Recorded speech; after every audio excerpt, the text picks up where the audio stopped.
ನಾಡಪ್ರಭು ಕೆಂಪೇಗೌಡರ ಜಯಂತಿ ಆಚರಣೆ ಸಂಬಂಧ ಅಧಿಕಾರಿಗಳು ಹಾಗೂ ಸಂಘ ಸಂಸ್ಥೆಗಳ ಮುಖ್ಯಸ್ಥರೊಂದಿಗೆ ಪೂರ್ವಭಾವಿ ಸಿದ್ಧತಾ ಸಭೆ ಜಿಲ್ಲಾಧಿಕಾರಿಗಳ ಕಚೇರಿ ಸಭಾಂಗಣದಲ್ಲಿ ನಡೆಯಿತು.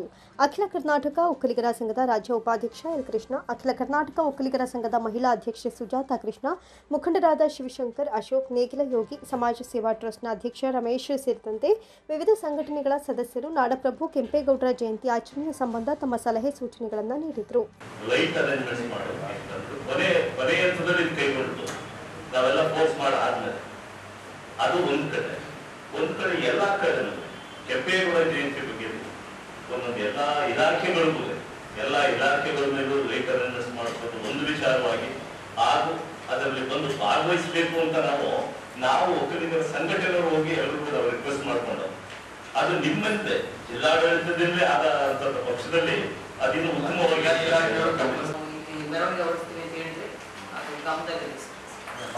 ಕಲ್ಯಾಣ ಈ ವರ್ಷವೂ ಕೂಡ ಮಾನ್ಯ ಜಿಲ್ಲಾಧಿಕಾರಿಗಳ ಭಾಷಣದಲ್ಲಿ ಈಗಿನ ಸಭೆಯನ್ನು ಕರೆದಿದ್ದಾರೆ. ಇನ್ನೂ ಜಲ್ದಿ ಕರಿಬೇಕಾಗಿತ್ತು ಅಂತ ನಾನು ಹೇಳಿದೆ, ಆದರೆ ಲೇಟಾಗಿ ಮಾಡಿದ್ರೆ ಪರವಾಗಿಲ್ಲ. ಇದೇ ರೀತಿ ನಮಗೆ ಏನಪ್ಪ ನಾಡಪ್ರಭು ಕೆಂಪೇಗೌಡ ಜಯಂತಿಯನ್ನು ಅರ್ಥಪೂರ್ಣವಾಗಿ ಮತ್ತು ಅದ್ದೂರಿಯಾಗಿ ವಿಜೃಂಭಣೆಯಾಗಿ ಮಾಡಬೇಕು ಅಂತ ನಮ್ಮ ಅನಿಸಿಕೆ ಎಲ್ಲ. ಅದೇ ರೀತಿ ಹೋದ ಸಲ ಇಲ್ಲಿಂದ ಮೆರವಣಿಗೆ ಹೊರಟು ಇಲ್ಲಿಂದ ಜಿಲ್ಲಾಧಿಕಾರಿಗಳ ಕಚೇರಿಯಿಂದ ಕಲಾಮಂದಿರಿಗೆ ಹೋಗಿದ್ದು, ಈ ಸಲ ಅಂಬೇಡ್ಕರ್ ಭವನದಲ್ಲಿ ಎಲ್ಲೂ ಮಾಡ್ಬೋದು. ಇಲ್ಲಿಂದ ಅಲ್ಲಿವರೆಗೂ ಏನು ಕುಂಭಮೇಳ ಆಗ್ಬೋದು, ಕಲಾ ತಂಡಗಳು ಆಗ್ಬೋದು, ಮತ್ತೆ ನಾವು ಏನು ಡೊಳ್ಳು ಕುಣಿತ ಇದರ ಮೆರವಣಿಗೆ ಮುಖಾಂತರ ಸಾಗಿ ಅಲ್ಲಿ ಮೆರವಣಿಗೆಯನ್ನು ಸಾಗಿಸಿದ್ದು ಮುಂದಾದರೆ ಆ ಮುಖ್ಯ ತಾಣಗಳಲ್ಲಿ ಕೆಂಪೇಗೌಡರ ದ್ವಾರ ಬರಬೇಕು. ಮುಂದೆ ಕೋರ್ಟ್ ಹತ್ರ ಮುಂದೆ ಮತ್ತೆ ಅಂಬೇಡ್ಕರ್ ಭವನ ಆ ದ್ವಾರದ ಒಂದು ಶೀರ್ಷಿಕೆ ದೊಡ್ಡದಾಗಿರಬೇಕು. ಮತ್ತು ಹಬ್ಬದ ರೀತಿಯ ವಾತಾವರಣದಲ್ಲಿ ಮಾಡಬೇಕು. ಅದೇ ರೀತಿ ನಗರಸಭೆ ವತಿಯಿಂದ ಹಸಿರು ತೋರಣಗಳನ್ನು ಕೂಡ ವ್ಯವಸ್ಥೆ ಮಾಡಿ ಈ ಸಲ ಕೂಡ ತೋರಣಗಳನ್ನು ಕೂಡ ಬೀದಿಗಳಲ್ಲಿ ಮತ್ತು ಮೆರವಣಿಗೆ ನೋಟ್ ಮಾಡಿಕೊಳ್ಳಿ. ನಂತರ ಮಾತನಾಡಿದ ಜಿಲ್ಲಾಧಿಕಾರಿ ಡಾಕ್ಟರ್ ಕುಮಾರ, ನಾಡಪ್ರಭು ಕೆಂಪೇಗೌಡ ಅವರ ಕೊಡುಗೆ ಸಾಧನೆ ಅಪಾರ. ಅವರ ಮೌಲ್ಯಗಳನ್ನು ಎಲ್ಲರೂ ಅಳವಡಿಸಿಕೊಳ್ಳಬೇಕು. ಕಾರ್ಯಕ್ರಮದಲ್ಲಿ ವಿಶೇಷ ಉಪನ್ಯಾಸವನ್ನು ಆಯೋಜಿಸಲಾಗುತ್ತೆ. ಸಂಘ ಸಂಸ್ಥೆಗಳ ಮುಖ್ಯಸ್ಥರು ಹೆಚ್ಚಿನ ಜನರನ್ನು ಕಾರ್ಯಕ್ರಮದಲ್ಲಿ ಭಾಗವಹಿಸುವಂತೆ ಸಂಘಟಿಸಬೇಕು. ಜೂನ್ 27ರಂದು ಬೆಳಗ್ಗೆ ಜಿಲ್ಲಾಧಿಕಾರಿಗಳ ಕಚೇರಿ ಮುಂಭಾಗದಿಂದ ಅಂಬೇಡ್ಕರ್ ಭವನದವರೆಗೆ ಮೆರವಣಿಗೆ ನಡೆಯಲಿದೆ. ಮೆರವಣಿಗೆಯಲ್ಲಿ ಡೊಳ್ಳು ಕುಣಿತ, ವೀರಗಾಸೆ ಸೇರಿದಂತೆ ವಿವಿಧ ಕಲಾ ತಂಡಗಳು ಭಾಗವಹಿಸಲಿದೆ. ಇದರೊಂದಿಗೆ ಪೂರ್ಣಕುಂಭ ಹೊತ್ತ ಮಹಿಳೆಯರು ಭಾಗವಹಿಸಿ ಮೆರವಣಿಗೆಗೆ ವಿಶೇಷ ಮೆರುಗು ನೀಡಲಿದ್ದಾರೆ ಎಂದರು. ಹಾಜರಾತಿ ಕಡ್ಡಾಯ. ಸರ್ಕಾರಿ ಇಲಾಖೆಗಳ ಅಧಿಕಾರಿಗಳು ಹಾಗೂ ಸಿಬ್ಬಂದಿಗಳು ಕಾರ್ಯಕ್ರಮದಲ್ಲಿ ಕಡ್ಡಾಯವಾಗಿ ಭಾಗವಹಿಸಬೇಕು. ಶಾಲಾ ಕಾಲೇಜುಗಳಲ್ಲಿ ಕಾರ್ಯಕ್ರಮ ಆಯೋಜಿಸಿ ಜಿಲ್ಲೆಯ ಎಲ್ಲಾ ಶಾಲಾ ಕಾಲೇಜುಗಳಲ್ಲಿ ಜೂನ್ 27ರಂದು ನಾಡಪ್ರಭು ಕೆಂಪೇಗೌಡರ ಕೊಡುಗೆಗಳ ಬಗ್ಗೆ ಮಕ್ಕಳಿಗೆ ತಿಳಿಸುವುದರ ಮೂಲಕ ಅರ್ಥಪೂರ್ಣವಾಗಿ ಕಾರ್ಯಕ್ರಮ ಆಯೋಜಿಸುವಂತೆ ತಿಳಿಸಿದರು. 27ನೇ ತಾರೀಕು ನಾಡಪ್ರಭು ಕೆಂಪೇಗೌಡರ ಜಯಂತಿಯನ್ನು ನಾವು ಜಿಲ್ಲಾಡಳಿತದ ವತಿಯಿಂದ ಅರ್ಥಪೂರ್ಣವಾಗಿ ಮತ್ತೆ ವೈಭವಿತವಾಗಿ ಮಾಡಲಿಕ್ಕೆ ಎಲ್ಲರ ಸಹಕಾರವನ್ನು ನಾನು ಕೋರ್ತೇನೆ. ಇವತ್ತೇನು ಚರ್ಚೆ ಮಾಡಿದ ಪ್ರಕಾರ ಎಲ್ಲ ಸಿದ್ಧತೆಗಳನ್ನ ಮಾಡ್ಕೊಳ್ಳಿಕ್ಕೆ ನಾವು 2 ರಿಂದ 3 ದಿನ ಮುಂಚೆ ಇನ್ನೊಮ್ಮೆ ಕೂತ್ಕೊಂಡು ನಾನು ಡಿಸ್ಕಸ್ ಮಾಡ್ಲಿಕ್ಕೆ ಹೇಳ್ತೀನಿ. ಬಹಳ ಮುಖ್ಯವಾಗಿ ಬರುವಂತ ಸಾರ್ವಜನಿಕರು ಏನು ಜನ ಬರಬೇಕು, ಅದಕ್ಕೆ ತಾವು ಲೀಡ್ ತಗೊಂಡು, ಈಗ ನಮ್ಮ ಕಡೆಯಿಂದ ನಾ ಎಲ್ಲ ಆಫೀಸರಿಗೆ ನಾನು ಸೂಚನೆ ಕೊಡ್ತೇನೆ, ಬಟ್ ನಮ್ಮ ಕಡೆಯಿಂದ ಲೀಡ್ ತೆಗೆದುಕೊಂಡು ಏನು ಆಫೀಸ್ ಅರೇಂಜ್ ಮಾಡಿದ್ದೀವಿ ಅವ್ರ ಮೂಲಕ ತಾವು ಕರೆತರಬೇಕು ಅಂತ ನಾನು ವಿನಂತಿ ಮಾಡ್ಕೊಳ್ತೇನೆ. ಮತ್ತೇನೇ ಇದು ಕೂಡ ನಾವು ರಮೇಶ್ ಅವರ ಡಿಸ್ಕಸ್ ಮಾಡ್ತೇವೆ. ಅಥವಾ ಈಗಲೂ ಕೂಡ ತಾವು ಯಾರಾದ್ರೂ ಬಂದು ನಂಗೆ ಸಲಹೆ ಕೊಡೋದಿದ್ರೆ ನನಗೆ ಫೋನಲ್ಲಾದ್ರೂ ಹೇಳ್ಬೋದು, ನಾಗರಾಜ್ ಅವರಾದ್ರೂ ಹೇಳ್ಬೋದು. ಸಭೆಯಲ್ಲಿ ಅಪರ ಜಿಲ್ಲಾಧಿಕಾರಿ ಡಾಕ್ಟರ್ ಎಚ್.ಎಲ್. ನಾಗರಾಜು, ತಹಶೀಲ್ದಾರ್ ಡಾಕ್ಟರ್ ಶಿವಕುಮಾರ್ ಬಿರಾದರ್, ನಗರಸಭೆ ಆಯುಕ್ತರಾದ ಆರ್ ಮಂಜುನಾಥ್, ಕನ್ನಡ ಮತ್ತು ಸಂಸ್ಕೃತಿ ಇಲಾಖೆ ಸಹಾಯಕ ನಿರ್ದೇಶಕರಾದ ಎಂ ಉದಯ್, ಪದವಿ ಪೂರ್ವ ಶಿಕ್ಷಣ ಇಲಾಖೆ ಉಪನಿರ್ದೇಶಕ ಸಿ ಚೆಲುವಯ್ಯ, ಜಿಲ್ಲಾ ಆರೋಗ್ಯ ಮತ್ತು ಕುಟುಂಬ ಕಲ್ಯಾಣಾಧಿಕಾರಿ ಡಾಕ್ಟರ್ ಕೆ ಮೋಹನ್, ಮಹಿಳಾ ಮತ್ತು ಮಕ್ಕಳ ಅಭಿವೃದ್ಧಿ ಇಲಾಖೆ ಉಪನಿರ್ದೇಶಕರಾದ ಎಸ್ ರಾಜಮೂರ್ತಿ, ವಿವಿಧ ಸಂಘ ಸಂಸ್ಥೆಗಳ ಮುಖ್ಯಸ್ಥರಾದ ಮೀರಾ ಶಿವಲಿಂಗಯ್ಯ, ತಗಳಿ ವೆಂಕಟೇಶ್, ಅಶೋಕ್, ಸುಜಾತಾ ಕೃಷ್ಣ, ನೇಗಿಲಯೋಗಿ ರಮೇಶ್, ಚಂದ್ರಶೇಖರ್, ಎಲ್ ಕೃಷ್ಣ, ಶಿವಕುಮಾರ್, ಸೌಭಾಗ್ಯ, ರವೀಂದ್ರ, ಕಾರಸವಾಡಿ ಮಹದೇವ ಸೇರಿದಂತೆ ಇನ್ನಿತರ ಗಣ್ಯರು ಉಪಸ್ಥಿತರಿದ್ದರು. ಮಂಡ್ಯ ವೈದ್ಯಕೀಯ ವಿಜ್ಞಾನಗಳ ಸಂಸ್ಥೆ ಮತ್ತು ಬೋಧಕ ಆಸ್ಪತ್ರೆ ಹಾಗೂ ಭಾರತೀಯ ರೆಡ್ ಕ್ರಾಸ್ ಸಂಸ್ಥೆ ಜಿಲ್ಲಾ ಶಾಖೆ ಇವರು ಮಿಮ್ಸ್ನ ಪ್ಯಾರಾಮೆಡಿಕಲ್ ವಿದ್ಯಾರ್ಥಿಗಳ ಸಹಕಾರದೊಂದಿಗೆ ವಿಶ್ವ ರಕ್ತದಾನಿಗಳ ದಿನ ಹಾಗೂ ಸ್ವಯಂ ಪ್ರೇರಿತ ರಕ್ತದಾನ ಅಭಿಯಾನ ಕಾರ್ಯಕ್ರಮ ಮಂಡ್ಯ ನಗರದಲ್ಲಿರುವ ಮಿಮ್ಸ್ನ 2ನೇ ಮಹಡಿಯಲ್ಲಿ ನಡೆಸಲಾಯಿತು. ಶಿಬಿರಕ್ಕೆ ಮಂಡ್ಯ ಜಿಲ್ಲಾ ಅಪರ ಜಿಲ್ಲಾಧಿಕಾರಿ ಡಾಕ್ಟರ್ ಎಚ್.ಎಲ್. ನಾಗರಾಜು ಚಾಲನೆ ನೀಡಿದರು. ನಂತರ ಮಾತನಾಡಿದ ಅವರು, ಈ ಹಿಂದಿನಿಂದಲೂ ಅಗತ್ಯವಿರುವವರಿಗೆ, ಅಪಘಾತಕ್ಕೆ ಒಳಗಾದವರಿಗೆ, ಹೆರಿಗೆಗಾಗಿ ಬಂದಿರುವಂತಹ ಸ್ತ್ರೀಯರಿಗೆ, ಶಸ್ತ್ರಚಿಕಿತ್ಸೆಗೆ ಒಳಗಾಗುವಂತವರಿಗೆ ಹಾಗೂ ಇತರೆ ವೈದ್ಯಕೀಯ ಸಮಸ್ಯೆಗಳಿಗಾಗಿ ಅಗತ್ಯವಿರುವವರಿಗೆ ರಕ್ತದ ಅತ್ಯವಶ್ಯಕ ಇದ್ದು, ಇಂಥವರ ಸಂಬಂಧಿಗಳು ರಕ್ತದ ಬೇಡಿಕೆಯೊಂದಿಗೆ ರಕ್ತ ನಿಧಿಗಳಿಗೆ ಭೇಟಿ ನೀಡಿದಾಗ ಅವರ ಕಡೆಯವರು ರಕ್ತ ನೀಡಿದರೆ ಮಾತ್ರ ರಕ್ತ ನೀಡುತ್ತೇವೆ ಎಂಬ ನಿಯಮಬಾಹಿರ ವಿಧಾನಕ್ಕೆ ಕೊನೆ ಹೇಳಬೇಕು ಹಾಗೂ ನಮ್ಮ ಜಿಲ್ಲೆಯಲ್ಲಿನ ರಕ್ತ ನಿಧಿಯಲ್ಲಿ ಹಾಗೂ ತಾಲೂಕುಗಳ ರಕ್ತ ಸಂಗ್ರಹಣಾ ಘಟಕಗಳಲ್ಲಿ ಅಗತ್ಯಕ್ಕೆ ತಕ್ಕಂತೆ ಸದಾಕಾಲ ರಕ್ತ ಲಭ್ಯವಿರಬೇಕು. ಈ ರೀತಿ ಆಗಬೇಕು ಅಂದರೆ ಹಾಗೂ ಈ ನಿಟ್ಟಿನಲ್ಲಿ ನಮ್ಮ ಮಂಡ್ಯ ಜಿಲ್ಲೆಯು ಇತರ ಜಿಲ್ಲೆಗಳಿಗಿಂತ ಉನ್ನತ ಮಟ್ಟದಲ್ಲಿ ರಕ್ತದ ಅಗತ್ಯಕ್ಕನುಗುಣವಾಗಿ ಪೂರೈಸಲು ಜಿಲ್ಲೆಯಾದ್ಯಂತ ಎಲ್ಲ ಆರೋಗ್ಯವಂತ ವ್ಯಕ್ತಿಗಳು ಅಂದರೆ 18 ರಿಂದ 65 ವಯೋಮಾನದ ಪುರುಷರು ವರ್ಷಕ್ಕೆ 4 ಬಾರಿ ಹಾಗೂ ಸ್ತ್ರೀಯರು ವರ್ಷಕ್ಕೆ 3 ಬಾರಿ ಸ್ವಯಂ ಪ್ರೇರಿತರಾಗಿ ರಕ್ತದಾನ ಮಾಡುವ ಮೂಲಕ ಜಿಲ್ಲೆಯನ್ನು ದೇಶದಲ್ಲಿಯೇ ಮಾದರಿ ಜಿಲ್ಲೆಯನ್ನಾಗಿಸಬೇಕು ಎಂದರು. ನಮ್ಮ ಮಂಡ್ಯ ಜಿಲ್ಲೆಯಲ್ಲಿ ಈಗಾಗಲೇ ಎಲ್ಲರಿಗೂ ಗೊತ್ತಿರೋ ಹಾಗೆ 70% ರಕ್ತದಾನ ಶಿಬಿರಗಳಿಂದ ಬ್ಲಡ್ ಪೂರೈಕೆ ಆಗ್ತಾಯಿದೆ ನಮ್ಮ ರಕ್ತ ನಿಧಿಗೆ. ಇನ್ನು 30% ಭಾಳ ಕೊರತೆ ಆಗ್ತಾಯಿದೆ. ಯಾರಿಗಾದರೂ ನಾವು ಪೇಷಂಟ್ ಕಡೆಗೆ ಒತ್ತಡ ಹಾಕಿ ನೀವು ಸಬ್ಸ್ಟಿಟ್ಯೂಟ್ ಕೊಟ್ಟರೆ ನಾವು ನಿಮಗೆ ಬ್ಲಡ್ ಕೊಡ್ತೀವಿ ಅನ್ನೋ ಒಂದು ಮಾತು ಕೇಳಿ ಬರ್ತಾಯಿತ್ತು. ಇದನ್ನು ತಪ್ಪಿಸಬೇಕು. ನಮ್ಮ ಬ್ಲಡ್ ಬ್ಯಾಂಕ್ನಲ್ಲಿ ಯಾವುದೇ ಕಾರಣಕ್ಕೆ 100ಕ್ಕೆ 100% ಆ ರೀತಿ ಒತ್ತಡಗಳನ್ನು ಪೇಷಂಟ್ ಕಡೆಯವರಿಗೆ ಅವ್ರ ರಿಲೇಟಿವ್ಸ್ಗೆ ಕೊಡಬಾರ್ದು. ನಮ್ಮ ರಕ್ತ ನಿಧಿಯಿಂದಲೇ ಉಚಿತವಾಗಿ ಕೇಳಿದ ತಕ್ಷಣ ಬ್ಲಡ್ಡನ್ನು ಪೂರೈಕೆ ಮಾಡಿ ಯಶಸ್ಸನ್ನು ಸಾಧಿಸಬೇಕು.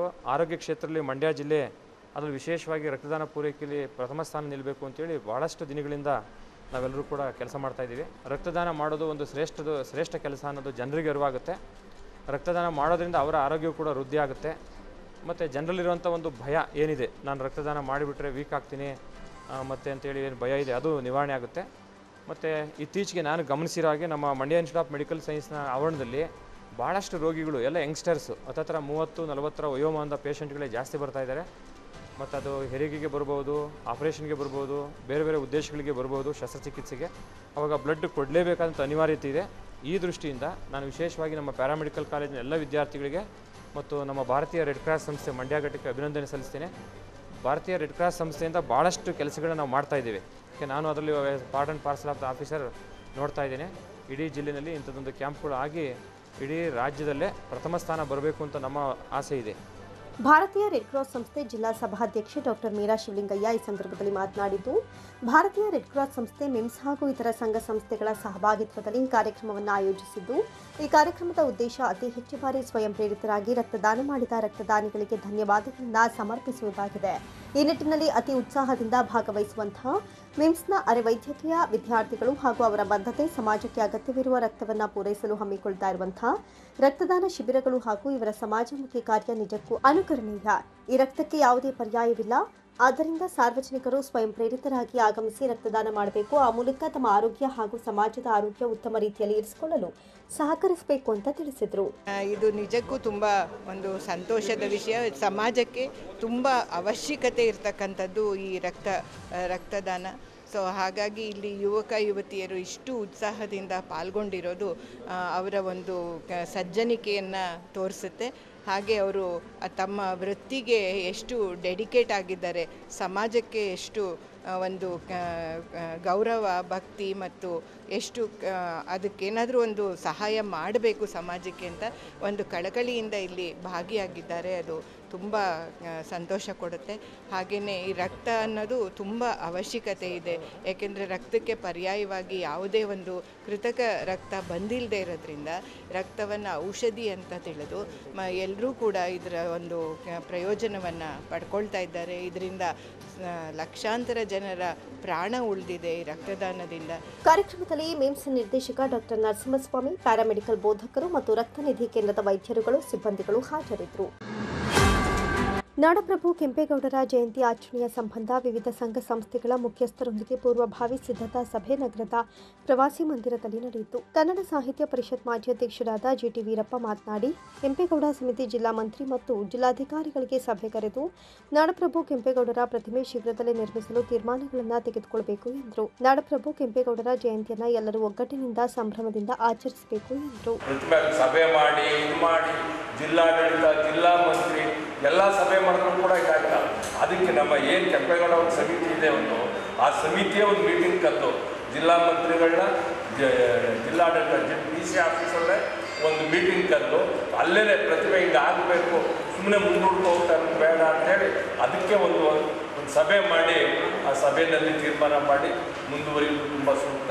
ಈಗ ಈ ಕಾರ್ಯಕ್ರಮಕ್ಕೆ ಎಲ್ಲರೂ ಸೇರಿಕೊಂಡು ಕಾರ್ಯಕ್ರಮನ ನೇಗಿಲಯೋಗಿ ಸಮಾಜ ಸೇವಾ ಟ್ರಸ್ಟ್ನ ಅಧ್ಯಕ್ಷರಾದ ರಮೇಶ್ ಮಾತನಾಡಿ, ಪ್ರತಿ ವರ್ಷ ಜಿಲ್ಲಾಡಳಿತ ಸಕಾರಾತ್ಮಕವಾಗಿ ಸ್ಪಂದಿಸ್ತಾ ಇದ್ದಾರೆ. ನಾಡಪ್ರಭು ಕೆಂಪೇಗೌಡರ ಜಯಂತಿಯನ್ನು ಹಬ್ಬದ ರೀತಿಯಲ್ಲಿ ಒಗ್ಗಟ್ಟಿನಿಂದ ಆಚರಿಸಬೇಕು. ಎಲ್ಲ ಮುಖಂಡರು ಪ್ರತಿ ಹಳ್ಳಿಗಳಲ್ಲಿ ಸಭೆಗಳನ್ನು ಕರೆದು ಜನರಿಗೆ ಜಾಗೃತಿ ಮೂಡಿಸಿ ಜನರನ್ನು ಕರೆತರುವ ಕೆಲಸಗಳನ್ನು ಮಾಡಬೇಕು. ಅಂದು ನಡೆಯುವ ಕಾರ್ಯಕ್ರಮವನ್ನು ಸಂಘಟಿತವಾಗಿ ಯಶಸ್ವಿಯಾಗಿ ನಡೆಸಿಕೊಡಬೇಕು ಎಂದರು. ನಮ್ಮ ಜಿಲ್ಲಾಡಳಿತ ಬಹುಶಃ ನಮ್ಮೊಂದಿಗೆ ಪ್ರತಿ ವರ್ಷವೂ ಕೂಡ ಅದು ಸಕಾರಾತ್ಮಕವಾಗಿ ಸ್ಪಂದಿಸ್ತಾ ಬಂದಿದೆ. ಯಾಕೆಂತಂದರೆ ಈ ಹಬ್ಬವನ್ನು ನಾವು ವಿಶೇಷವಾಗಿ ನಾವು ಏನು ಪಾರ್ಲಮೆ ಹಬ್ಬ ಮಾಡ್ತೀವಿ, ಊರಿನಲ್ಲಿ ಯುಗಾದಿ ಹಬ್ಬ ಮಾಡ್ತೀವಿ, ಅದಕ್ಕಿಂತ ಹೆಚ್ಚಾಗಿ ನಾವೆಲ್ಲರೂ ಕೂಡ ಸೇರಿಕೊಂಡು ಅದಕ್ಕಿಂತ ಹೆಚ್ಚಾಗಿ ಒಗ್ಗಟ್ಟಾಗಿ ಮಾಡಬೇಕು ಅಂತಕ್ಕಂಥದ್ದು ನಮ್ಮ ಧ್ಯೇಯ. ಈಗಾಗಲೇ ನನ್ನ ಮೀಟಿಂಗಲ್ಲಿ ಕೂಡ ನಾವು ಹೇಳಿದ್ವಿ, 2-3 ವರ್ಷಗಳ ಹಿಂದೆ ಆ ಸಭಾಂಗಣ 2-3 ಲೈನ್ ತುಂಬ್ತಾ ಇರಲಿಲ್ಲ. ಇವಾಗ ಇಡೀ ಸಭಾಂಗಣ ತುಂಬಿತ್ತು ಹೋದ ವರ್ಷ. ಈ ವರ್ಷ ಅದಕ್ಕಿಂತಲೂ ದೊಡ್ಡ ಸಭಾಂಗಣ ಅಂಬೇಡ್ಕರ್ ಭವನ. ಆ ಸಭಾಂಗಣವನ್ನು ಹೆಚ್ಚಿಗೆ ತುಂಬಿಸ್ತಕ್ಕಂಥದ್ದು, ಅದರಲ್ಲೇ ನಾವು ಯಶಸ್ಸು ಕಾಣ್ತಕ್ಕಂಥದ್ದು. ಜನಗಳನ್ನು ಕರ್ತಕ್ಕಂಥ ವ್ಯವಸ್ಥೆಗೆ ಈಗಾಗಲೇ ಜಿಲ್ಲಾಧಿಕಾರಿಗಳು ಹೇಳಿದ್ದಾರೆ. ನಾನು ಅದಕ್ಕೆ ಬೇಕಾದಂಥ ಸಾರಿಗೆ ವ್ಯವಸ್ಥೆಯನ್ನು ಕೂಡ ನಾನು ಮಾಡಿಕೊಡ್ತೇನೆ ಅಂತ ಕೂಡ ಅವರು ಹೇಳಿದರು. ಅದೇ ರೀತಿ ನಮ್ಮ ಎಲ್ಲ ಮುಖಂಡರು ಕೂಡ ಪ್ರತಿ ಹಳ್ಳಿನಲ್ಲೂ ಕೂಡ ನಾವು ಸಭೆಯನ್ನು ಸೇರಿಸಿ ಜನಗಳಿಗೆ ಆ ಬಗ್ಗೆ ಜಾಗೃತಿಯನ್ನು ಮೂಡಿಸಿ ಜನಗಳನ್ನು ಕರೆತರ್ತಕ್ಕಂಥ ವ್ಯವಸ್ಥೆಯನ್ನು ಕೂಡ ಮಾಡ್ತೀವಿ ಅಂತ ಹೇಳಿ ನಮ್ಮ ಎಲ್ಲ ಮುಖಂಡರು ಕೂಡ ಒಪ್ಕೊಂಡಿದ್ದಾರೆ. ಹಾಗಾಗಿ ಈಗಾಗಲೇ ಕೃಷ್ಣವ್ರು ಹೇಳಿದಾಗೆ ಆ ಮೆರವಣಿಗೆ ಕೂಡ ಅದ್ದೂರಿಯಾಗಿರಬೇಕು. ಆ ಸಭೆ ಏನು ಮಾಡ್ತೇವೆ ಆ ಸಭೆಯನ್ನು ಕೂಡ ನಾವು ಅದ್ದೂರಿಯಾಗಿ ಮಾಡಬೇಕು ಅಂತಕ್ಕಂಥದ್ದು ಸಭಾಂಗಣ. ಯಾಕೆಂತಂದರೆ ಅದು ಸರ್ಕಾರಿ ಕಾರ್ಯಕ್ರಮ ಆದ್ದರಿಂದ ಪ್ರೋಟೋಕಾಲ್ ಪ್ರಕಾರ ನಡೆಯುತ್ತೆ. ಯಾರು ಡಿ ಸಿ ಅವರು ಇರ್ಬೋದು ಅಥವಾ ಜಿಲ್ಲಾಡಳಿತ ಇರ್ಬೋದು, ಯಾರಿಗೆ ಅಧ್ಯಕ್ಷತೆ ವಹಿಸಬೇಕು, ಯಾರನ್ನು ಅತಿಥಿಯಾಗಿ ಆಹ್ವಾನ ಮಾಡಬೇಕು, ಅವೆಲ್ಲವನ್ನು ಕೂಡ ಅವ್ರು ಮಾಡ್ತಾರೆ. ನಮ್ಮ ಕೆಲಸ ಇಷ್ಟೇ, ಸಂಘಟಿತವಾಗಿ ನಾವು ಆ ಒಂದು ಸಭೆಯನ್ನು ಕಾರ್ಯಕ್ರಮವನ್ನು ಅತ್ಯಂತ ಯಶಸ್ವಿತವಾಗಿ ಮಾಡಬೇಕು ಅಂತಕ್ಕಂಥದ್ದು. ಅಖಿಲ ಕರ್ನಾಟಕ ಒಕ್ಕಲಿಗರ ಸಂಘದ ರಾಜ್ಯ ಉಪಾಧ್ಯಕ್ಷ ಎಲ್ ಕೃಷ್ಣ ಮಾತನಾಡಿ, ನಮ್ಮ ಎಲ್ಲ ಮುಖಂಡರು ಪಣ ತೊಟ್ಟು ಜನರನ್ನು ಸೇರಿಸುವಂಥ ನಿಟ್ಟಿನಲ್ಲಿ 4 ಸಾರಿಗೆ ವ್ಯವಸ್ಥೆ ಮಾಡಲಾಗಿದೆ. ಹೆಚ್ಚಿನ ಜನರನ್ನು ಸೇರಿಸಿ ನಾಡಪ್ರಭು ಕೆಂಪೇಗೌಡರ ಜಯಂತಿಯನ್ನು ವಿಜೃಂಭಣೆಯಿಂದ ಆಚರಿಸೋಣ ಎಂದರು. ಜನಗಳನ್ನ ಕರೆಸುವಂಥದ್ದು ನಮ್ಮಲ್ಲಿ ಒಂದು ಕಮ್ಮಿ ಜನ ಸೇರಿಸಿ ನಾವು ಮಾಡುವಂಥದ್ದು ಬೇಡ. ಅದೇ ರೀತಿ ನಾವೆಲ್ಲ ಪಣ ತೊಟ್ಟು ಈಗಾಗಲೇ ಬಸ್ಸಿನ ವ್ಯವಸ್ಥೆ ಒಂದು 4-5 ಬಸ್ಸನ್ನು ಕೊಡ್ತಾರೆ. ಅದನ್ನು 2 ಸತಿ ಹೊಡೆಯುವಂಥದ್ದು. ಅದನ್ನು ಈಗಾಗಲೇ ನಮ್ಮ ತಕ್ಕಳ್ಳಿ ವೆಂಕಟೇಶ್ವರ ಇದ್ದರು, ತಕ್ಕಳ್ಳಿ ವೆಂಕಟೇಶ್ವರ ಒಂದು ಬಸ್ಸನ್ನ ಕಳಿಸ್ಕೊಡಿ ತಂದಿದ್ದಾರೆ. ಅದಾಯಿತು. ಒಂದು ಕೀಲಾರ್ ಕೃಷ್ಣೇಗೌಡರು ಅವ್ರಿಗೆ ಒಂದು ಕೀಲಾರಕ್ಕೆ ಒಂದು ಬಸ್ಸನ್ನ ಕಳಿಸಲಾಗುವುದು. ಅದೇ ರೀತಿ ಸಂಪಳ್ಳಿ ಭಾಗ ಬೀರ್ಗೋಡ್ನಲ್ಲಿ ಸಂಪಳ್ಳಿಗೆ ಶಿವಶಂಕರ್ ಒಪ್ಕೊಂಡಿದ್ದಾರೆ. ಇನ್ನೊಂದು ಬಸ್ಸನ್ನ ಯಾವ ಕಡೆ ಕಳಿಸ್ಬೇಕು ಅನ್ನೋದನ್ನು ನೀವೇ ಹೇಳಿದ್ರೆ ಮಾದೇವ್ ಕಾರ್ಪಾಡಿ ಮಾದೇವರಿಗೆ. ಅಖಿಲ ಕರ್ನಾಟಕ ಒಕ್ಕಲಿಗರ ಸಂಘದ ಜಿಲ್ಲಾಧ್ಯಕ್ಷ ಕೆಸಿ ರವೀಂದ್ರ ಮಾತನಾಡಿ, ಹಲವು ವರ್ಷಗಳ ಬೇಡಿಕೆ ಇರುವ ನಾಡಪ್ರಭು ಕೆಂಪೇಗೌಡರ ಪ್ರತಿಮೆ ನಿರ್ಮಾಣಕ್ಕೆ ಎಲ್ಲ ಸಂಘಟನೆಗಳು ಕೈ ಜೋಡಿಸಿದರೆ ಮುಂದಿನ ವರ್ಷದಲ್ಲೇ ನಾಡಪ್ರಭು ಕೆಂಪೇಗೌಡರ ಉದ್ಯಾನವನದಲ್ಲಿ ಪ್ರತಿಮೆ ನಿರ್ಮಾಣವಾಗಲಿದೆ. ಆದ್ದರಿಂದ ತಮ್ಮಗಳ ಸಹಕಾರ ಅತ್ಯಮೂಲ್ಯ ಎಂದರು. ಕೆಂಪೇಗೌಡರ ಪ್ರತಿಮೆ ಆಗಬೇಕು, ಅದಕ್ಕೆ ದಯಮಾಡಿ ಎಲ್ಲ ಸಂಘಟನೆಗಳು ಇಲ್ಲಿ ಬಂದಿರತಕ್ಕಂಥವರೆಲ್ಲ ಸಂಘಟನೆಗಳಲ್ಲಿ ಕೆಲಸ ಮಾಡ್ತಾ ಇರೋರು ಮತ್ತು ಆಸಕ್ತಿ ಇರ್ತಕ್ಕಂಥವ್ರು ನಾವೆಲ್ಲ ಕೈ ಜೋಡಿಸಿದ್ರೆ ಈಗ ಆಲ್ರೆಡಿ ಒಂದು ಉದ್ಯಾನವನ ಆಗಿದೆ. ಆ ಉದ್ಯಾನವನದಲ್ಲಿ ಬರುವ ವರ್ಷದಷ್ಟರಲ್ಲಿ ಫಸ್ಟು ಪ್ರತಿಮೆ ಆಗಬೇಕು ಅನ್ನೋದು ನನ್ನ ಒತ್ತಾಯ. ದಯಮಾಡಿ ಎಲ್ಲರೂ ಸಹಕರಿಸಿ, ಎಲ್ಲರೂ ಕೋಆಪ್ರೇಟ್ ಮಾಡಿದ್ರೆ ಖಂಡಿತವಾಗ್ಲೂ ಬರುವ ವರ್ಷ ಪ್ರತಿಮೆ ಆಗುತ್ತೆ. ಅದಾದಮೇಲೆ ಇನ್ನಿತರ ಕೆಲಸಗಳನ್ನ ಮಾಡುವ. ನಿವೃತ್ತ ಅಭಿಯಂತರರಾದ ದೇವರಾಜ್ ಮಾತನಾಡಿ, 80ರಷ್ಟು ಒಕ್ಕಲಿಗರ ಜನಸಂಖ್ಯೆ ಇರುವ ಮಂಡ್ಯ ಜಿಲ್ಲೆಯಲ್ಲಿ ಕೆಂಪೇಗೌಡರ ಜಯಂತಿಗೆ ನಮ್ಮ ಜನಾಂಗದವರು ಬರೋದಿಲ್ಲ. ಆದರೆ ಬೆಂಗಳೂರಿನಲ್ಲಿ ಕೆಂಪೇಗೌಡರ ಜಯಂತಿ ಆಚರಣೆ ವೇಳೆ ಎಲ್ಲ ವರ್ಗದ ಜನರು ಸೇರ್ತಾರೆ.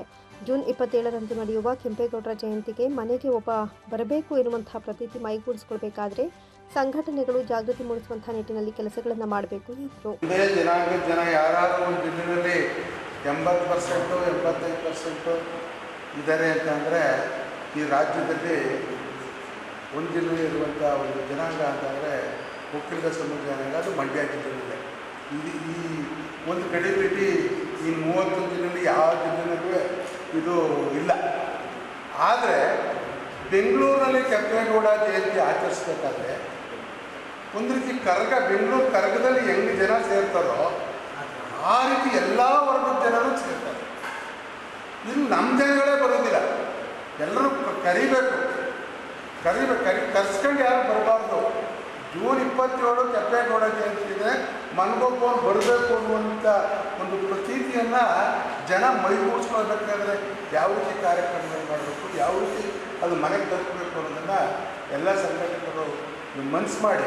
ಒಕ್ಕಲಿಗರ ಸೇವಾ ಟ್ರಸ್ಟ್ ಗೌರವಾಧ್ಯಕ್ಷ ತಮ್ಮಯ್ಯ ಮಾತನಾಡಿ, ನಮ್ಮ ಸಮಾಜದ ನಾಯಕ ಕೆಂಪೇಗೌಡರ ಜಯಂತಿಯನ್ನು ರಾಜ್ಯವೇ ತಿರುಗಿ ಮಂಡ್ಯದತ್ತ ನೋಡುವ ಹಾಗೆ ವಿಜೃಂಭಣೆಯಿಂದ ಆಚರಣೆ ಮಾಡಬೇಕು. ಜೂನ್ 19ರಂದು ಜನಪ್ರತಿನಿಧಿಗಳೊಂದಿಗೆ ಸಭೆಯನ್ನು ಕರೆದಿದ್ದು ಕಾರ್ಯಕ್ರಮದ ರೂಪುರೇಷೆಗಳ ಬಗ್ಗೆ ಚರ್ಚಿಸಲಾಗುತ್ತೆ ಎಂದರು. ಇವತ್ತು ಏನು ನಮ್ಮ ಸಮಾಜದ ಕೆಂಪೇಗೌಡರ ಜಯಂತ್ಯೋತ್ಸವ ಇದೆಯೋ ಅದನ್ನ ವಿಜೃಂಭಣೆಯಿಂದ ಆಗಬೇಕು. ವಿಜೃಂಭಣೆಯಿಂದ ಹೆಸರು ಬರಬೇಕು. ಇಡೀ ರಾಜ್ಯದಲ್ಲಿ ಮಂಡ್ಯದಲ್ಲಿ ಯಾವ ರೀತಿ ಮಾಡಿದ್ರು ಅಂತವ ಅದು ಹೆಸರು ಬರಬೇಕು. ಈಗ ಹೇಳಿದ್ರು ಬೆಂಗಳೂರಲ್ಲಿ ಕರಗ ಮಾಡಿದ್ರೆ ಎಷ್ಟೊಂದು ಜನ ಸೇರ್ತಾರೆ, ಹಳ್ಳಿಯಿಂದ ಹೋಗ್ತಾರೆ, ಕರಗ ನೋಡೋಕೆ ಹೋಗ್ತೀನಿ ತರದು.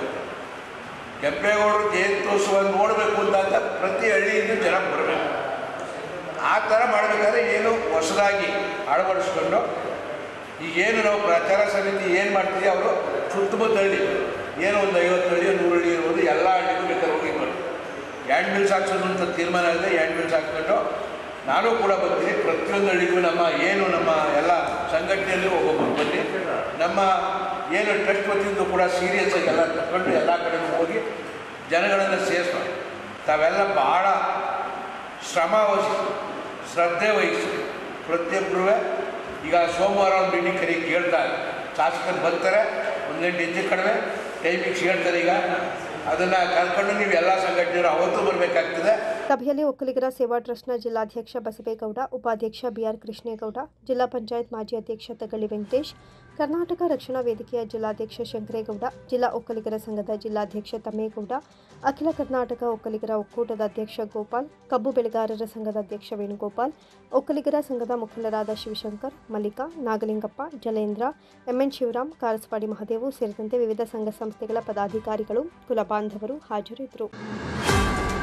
ಬಾಕಿ ಉಳಿಸಿಕೊಂಡಿರುವ ಹಾಲಿನ ಪ್ರೋತ್ಸಾಹ ಧನವನ್ನು ತಕ್ಷಣವೇ ಬಿಡುಗಡೆ ಮಾಡುವಂತೆ ಮಂಡ್ಯ ಜಿಲ್ಲಾ ಜೆಡಿಎಸ್ ವಕ್ತಾರ ಎಂಎಸ್ ರಘುನಂದನ್ ಆಗ್ರಹಪಡಿಸಿದರು. ಸುದ್ದಿಗೋಷ್ಠಿಯಲ್ಲಿ ಮಾತನಾಡಿದ ಅವರು, ರಾಜ್ಯದಲ್ಲಿ ಹೈನುಗಾರಿಕೆಯನ್ನು ಪ್ರೋತ್ಸಾಹಿಸಲು ಹಿಂದಿನ ಸರ್ಕಾರ ರೈತರಿಗೆ ಗುಣಮಟ್ಟದ ಹಾಲು ಸರಬರಾಜು ಮಾಡುವ ಉತ್ಪಾದಕರಿಗೆ ಪ್ರತಿ ಲೀಟರ್ಗೆ ₹5 ಪ್ರೋತ್ಸಾಹ ಧನ ನೀಡ್ತಾ ಇತ್ತು. ಆದರೆ ಇತ್ತೀಚೆಗೆ ಕಾಂಗ್ರೆಸ್ ಸರ್ಕಾರ ಹೈನುಗಾರಿಕೆಗೆ ಹೊಡೆತ ಬೀಳುವ ಹಾಗೆ ನಿರ್ಧಾರ ಕೈಗೊಂಡಿದೆ ಅಂತ ದೂರಿದರು. ಹಾಲು ಉತ್ಪಾದಕರಿಗೆ ಸರಿಯಾದ ಸಮಯದಲ್ಲಿ ಪ್ರೋತ್ಸಾಹ ಧನ ನೀಡ್ತಾ ಇಲ್ಲ. ರಾಜ್ಯದಲ್ಲಿ ₹600 ಕೋಟಿ ಪ್ರೋತ್ಸಾಹ ಧನವನ್ನು ನೀಡಬೇಕಾಗಿತ್ತು. ಇದರಲ್ಲಿ ಮಂಡ್ಯ ಜಿಲ್ಲೆಗೆ ₹67 ಕೋಟಿ ಕೊಡಬೇಕಾಗಿದೆ. ಆದ್ದರಿಂದ ತಕ್ಷಣವೇ ಬಾಕಿ ಉಳಿಸಿಕೊಂಡಿರುವ ಪ್ರೋತ್ಸಾಹ ಧನವನ್ನು ವಿತರಿಸಬೇಕು ಅಂತ ಆಗ್ರಹ ವ್ಯಕ್ತಪಡಿಸಿದರು. ಮಂಡ್ಯ ಜಿಲ್ಲೆಯಲ್ಲಿರುವ ಸಹಕಾರ ಇಲಾಖೆ ಅಧಿಕಾರಿಗಳು, ಮಂಡ್ಯ ಉಪವಿಭಾಗ ಹಾಗೂ ಪಾಂಡವಪುರ ವಿಭಾಗದ ಅಧಿಕಾರಿಗಳು ಸರ್ಕಾರದ ಕೈಗೊಂಬೆಯಂತೆ ವರ್ತಿಸುತ್ತಿದ್ದಾರೆ. ಜಾತ್ಯತೀತ ಜನತಾದಳ ಮತ್ತು ಭಾರತೀಯ ಜನತಾ ಪಕ್ಷದ ಆಡಳಿತವಿರುವ ಸಹಕಾರ ಸಂಘಗಳಲ್ಲಿ ಮನಸ್ಸು ಇಚ್ಛೆ ಬಂದ ಹಾಗೆ ನಿರ್ದೇಶಕರನ್ನ ವಜಾ ಮಾಡಲಾಗ್ತಾ ಇದೆ ಅಂತ ಆರೋಪಿಸಿದರು. ಸಹಕಾರ ಸಂಘಗಳಿಂದ ವಜಾ ಮಾಡುವುದರ ಮುಖಾಂತರ ಕಾಂಗ್ರೆಸ್ನ ಕೈಗೊಂಬೆಗಳಾಗಿ ಅಧಿಕಾರಿಗಳು ವರ್ತಿಸುತ್ತಿದ್ದಾರೆ. ಇದು ಸಹಕಾರ ತತ್ವ ನಿಯಮಗಳು ಮತ್ತು ಕಾಯ್ದೆಗೆ ವಿರುದ್ಧವಾಗಿದೆ ಅಂತ ಕಿಡಿಕಾರಿದ್ರು. ಇದೇ ರೀತಿ ಸಂಘಗಳನ್ನು ನಿರ್ದೇಶಕರನ್ನ ವಜಾ ಮಾಡ್ತಾ ಇದ್ರೆ ಮುಂದಿನ ದಿನಗಳಲ್ಲಿ ಸಹಕಾರ ಇಲಾಖೆಯಲ್ಲಿ ಅನಾವಶ್ಯಕ ರಾಜ್ಯ ಸರ್ಕಾರದ ಹಸ್ತಕ್ಷೇಪ ಹಾಗೂ ಪ್ರಭಾವಕ್ಕೆ ಒಳಗಾಗಿ ಸಹಕಾರ ಸಂಘಗಳು ಇಲ್ಲದಂತಾಗುತ್ತೆ. ಆದ್ದರಿಂದ ಅಧಿಕಾರಿಗಳು ರಾಜಕೀಯ ಒತ್ತಡಕ್ಕೆ ಮಣಿಯದೆ ಕಾನೂನು ರೀತಿಯ ಕ್ರಮ ಕೈಗೊಳ್ಳಬೇಕು. ಇಲ್ಲದಿದ್ದರೆ ಜೆಡಿಎಸ್ ಮತ್ತು ಬಿಜೆಪಿ ವತಿಯಿಂದ ಉಗ್ರ ಹೋರಾಟ ಹಮ್ಮಿಕೊಳ್ಳಲಾಗುತ್ತೆ ಅಂತ ಎಚ್ಚರಿಸಿದರು. ಡಿಆರ್ ಮತ್ತು ಎಆರ್ ರಾಜಕೀಯ ಪ್ರೇರಿತವಾಗಿ ಕಾನೂನು ತತ್ವ ಸಿದ್ಧಾಂತ ಪಾಲಿಸದೆ ಜೆಡಿಎಸ್ ಮತ್ತು ಬಿಜೆಪಿ ನಿರ್ದೇಶಕರಿರುವ ಸಂಘವನ್ನು ವಜಾ ಮಾಡುತ್ತಿದ್ದಾರೆ. ರಾಮಚಂದ್ರು, ರೂಪಾ ಸೇರಿದಂತೆ ಇತರರನ್ನ ವಜಾ ಮಾಡಿತ್ತು. ಆದರೆ ನ್ಯಾಯಾಲಯ ಇದಕ್ಕೆ ತಡೆಯಾಜ್ಞೆ ನೀಡಿದೆ ಅಂತ ತಿಳಿಸಿದರು. ರೈತರು ಈ ಉತ್ಪಾದಕರೇನಿದ್ದಾರೆ ಇಡೀ ನಮ್ಮ ಕರ್ನಾಟಕ ರಾಜ್ಯದಲ್ಲಿ ಹೈನುಗಾರಿಕೆಯನ್ನೇ ಹೆಚ್ಚು, ಇವತ್ತು ವ್ಯವಸಾಯ ಬಿಟ್ಟರೆ ಹೆಚ್ಚು ಅವಲಂಬಿತರಿರೋದು ಹೈನುಗಾರಿಕೆ. ಈ ಹೈನುಗಾರಿಕೆಯನ್ನು ಪ್ರೋತ್ಸಾಹ ಮಾಡುವ ದೃಷ್ಟಿಯಿಂದ ಇಂದಿನ ಸರ್ಕಾರಗಳು, ಬಿಜೆಪಿ ಸರ್ಕಾರ ಇದ್ದಾಗ ಮನೆ ಯಡಿಯೂರಪ್ಪನವರು ಗುಣಮಟ್ಟದ ಹಾಲನ್ನ ಯಾರು ಸರಬರಾಜು ಮಾಡ್ತಾರೆ ಅವ್ರಿಗೆ ₹5 ಪ್ರೋತ್ಸಾಹಧನ ನೀಡಬೇಕು ಅಂತೇಳಿ ಬಜೆಟಲ್ಲಿ ಅನುದಾನ ತಂದು ಅದು ಹಂತ ಹಂತವಾಗಿ ನೀಡ್ತಾ ಬಂದಿರೋದು ತಮಗೆಲ್ಲ ಗೊತ್ತಿರೋ ವಿಚಾರ. ಈಗ ಇತ್ತೀಚೆಗೆ ನಮ್ಮ ಕಾಂಗ್ರೆಸ್ ಸರ್ಕಾರ ಬಂದ ನಂತರ ಈ ನಮ್ಮ ರೈತರಿಗೆ ಗುಣಮಟ್ಟದ ಹಾಲು ಸರಬರಾಜು ಮಾಡಿದಂಥ ರೈತರಿಗೆ ಕೊಡಬೇಕಾದಂಥ ಪ್ರೋತ್ಸಾಹ ಧನ ಇಡೀ ಕರ್ನಾಟಕ ರಾಜ್ಯದಲ್ಲಿ ಒಟ್ಟು ₹800 ಕೋಟಿ ಗುಣಮಟ್ಟದ ಹಾಲು ಸರಬರಾಜು ಮಾಡಿರುವಂಥ ಉತ್ಪಾದಕರಿಗೆ ಕೊಡಬೇಕಾದ ಬಾಕಿ ಹಣವನ್ನು ಇವತ್ತು ಸರ್ಕಾರ ತಡೆ ಹಿಡಿದಿದೆ. ಯಾಕೆ ಅಂತ ಯಾವುದೇ ಕಾರಣಗಳಿಲ್ಲ. ಇವತ್ತು ನಮ್ಮ ಮಂಡ್ಯ ಜಿಲ್ಲೆಗೆ 67 ಕೋಟಿ ಹಣನ ಕೊಡಬೇಕಾಗುತ್ತೆ. ಉತ್ತಮವಾದ ಹಾಲು ಸರಬರಾಜು ಮಾಡಿದಂಥ ಉತ್ಪಾದಕರಿಗೆ 67 ಕೋಟಿ ರೂಪಾಯಿ ಹಣ ಕೊಡಬೇಕಾಗುತ್ತೆ. ಅದರಲ್ಲಿ ಫಲಾನುಭವಿಗಳು 98,000 ಜನ.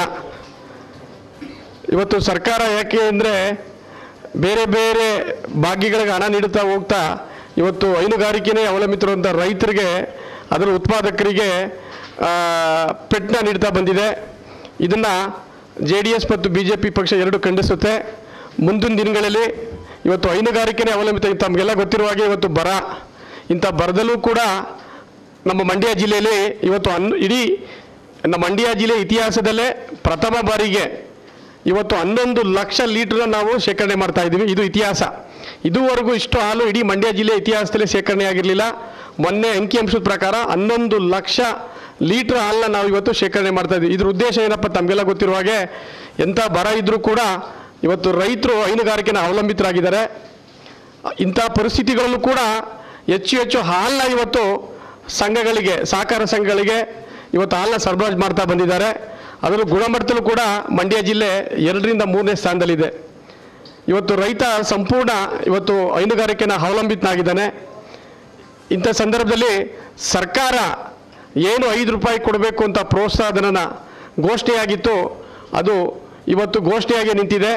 ಈ ಕಾಂಗ್ರೆಸ್ ಸರ್ಕಾರ ಬಂದ ನಂತರ ನಮಗೆ ಅಂದರೆ ಟೋಟಲಿ ಇಡೀ ರಾಜ್ಯದಲ್ಲಿ ಅಕ್ಟೋಬರ್, ನವೆಂಬರ್, ಡಿಸೆಂಬರ್, ಜನವರಿ, ಫೆಬ್ರವರಿವರೆಗೂ ಒಂದು ಹೆಚ್ಚು ಕಡಿಮೆ 5ರಿಂದ 6 ತಿಂಗಳು ಹಣನ ಬಿಡುಗಡೆ ಮಾಡಿಲ್ಲ.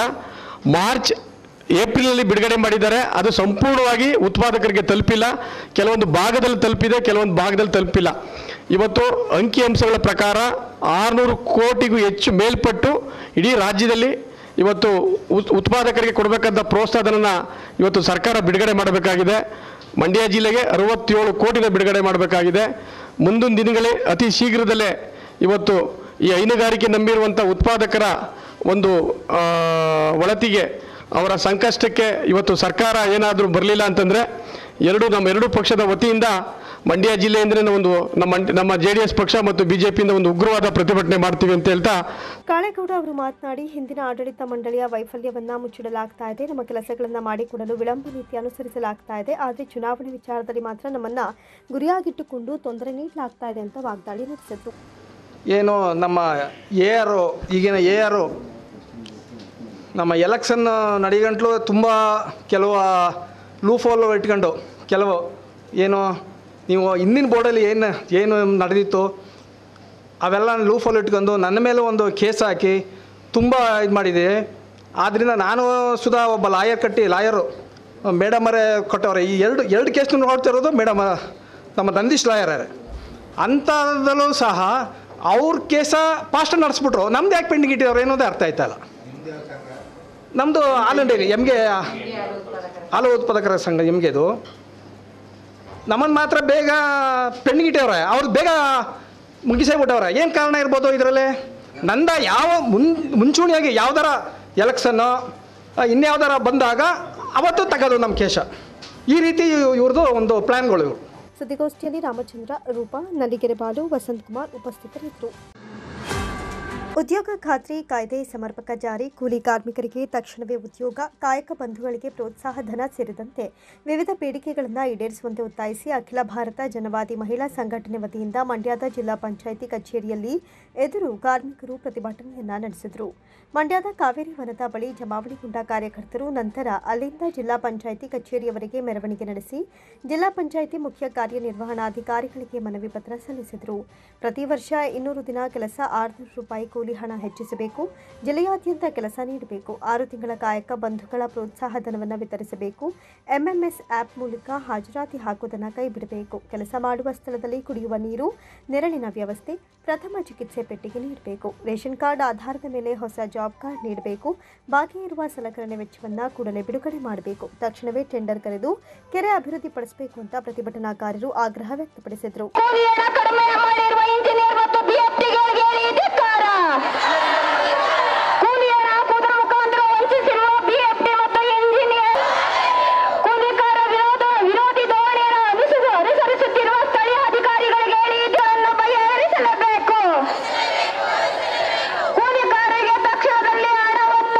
ಜನವಾದಿ ಮಹಿಳಾ ಸಂಘಟನೆ ಜಿಲ್ಲಾಧ್ಯಕ್ಷೆ DK ಲತಾ ಮಾತನಾಡಿ, ಸರ್ಕಾರ ಪ್ರತಿ ವರ್ಷ 200 ದಿನ ಕೆಲಸ ನೀಡಬೇಕು, ಕೂಲಿಯನ್ನು 600 ರೂಪಾಯಿಗೆ ಹೆಚ್ಚಿಸಬೇಕು, ಬಾಕಿ ಇರುವ ಪ್ರೋತ್ಸಾಹ ಧನವನ್ನು ತಕ್ಷಣವೇ ಬಿಡುಗಡೆ ಮಾಡಬೇಕು ಅಂತ ಒತ್ತಾಯಿಸಿದರು. ಉದ್ಯೋಗ ಖಾತ್ರಿ ಕೆಲಸ ಕೊಡ್ತೀವಿ ಅಂತ ಹೇಳೋದು 8 ಗಂಟೆಗೆ ಇವರು ವಾಟರ್ ಮ್ಯಾನ್ಗಳು ಬಂದು ಸರಿಯಾಗಿ ಫೋಟೋ ತೆಗಿತಾ ಇಲ್ಲ.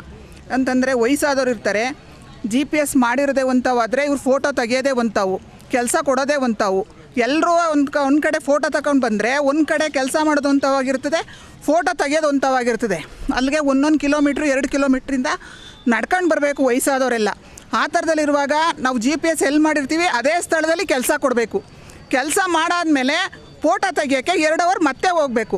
ಎಲ್ರಿ BP ಶುಗರ್ ಇರೋರೆಲ್ಲ ಬರ್ತಾರೆ, ವಯಸ್ಸಾದವರು ಏನೋ ನಮಗೆ ಕೂಲಿ ಸಿಕ್ಕಿದ್ರೆ ಮಾತ್ರೆ ಕುಳಿಗೆ ತಗೋಕೇನೋ ಸಿಗುತ್ತೆ ಅಂತ ಬರ್ತಾರೆ ಅವರು. ಆ ಥರದಲ್ಲಿರುವಾಗ ಉದ್ಯೋಗ ಖಾತ್ರಿ ಕೆಲಸ ಕೊಡ್ತೀವಿ ಅಂತ ಹೇಳ್ಬಿಟ್ಟು ಜಿಲ್ಲೆಯಾದ್ಯಂತ ಕಡಿಮೆ ಕೂಲಿ ಆಗ್ತಾಯಿದ್ದಾರೆ. ಕಡಿಮೆ ಕೂಲಿ ಅಂತಂದರೆ ಕೆಲಸ ಕೇಳ್ಕೊಂಡು ಹೋದರೆ ಕೆಲಸನೂ ಕೊಡೋದಿಲ್ಲ, ಕೊಟ್ಟರೆ ಕೂಲಿನೂ ಕಡಿಮೆ ಆಗ್ತಾರೆ, ಅದರಲ್ಲಿ ಗಲೀಜು ಕೆಲಸನೂ ಕೊಟ್ಟಿರ್ತಾರೆ.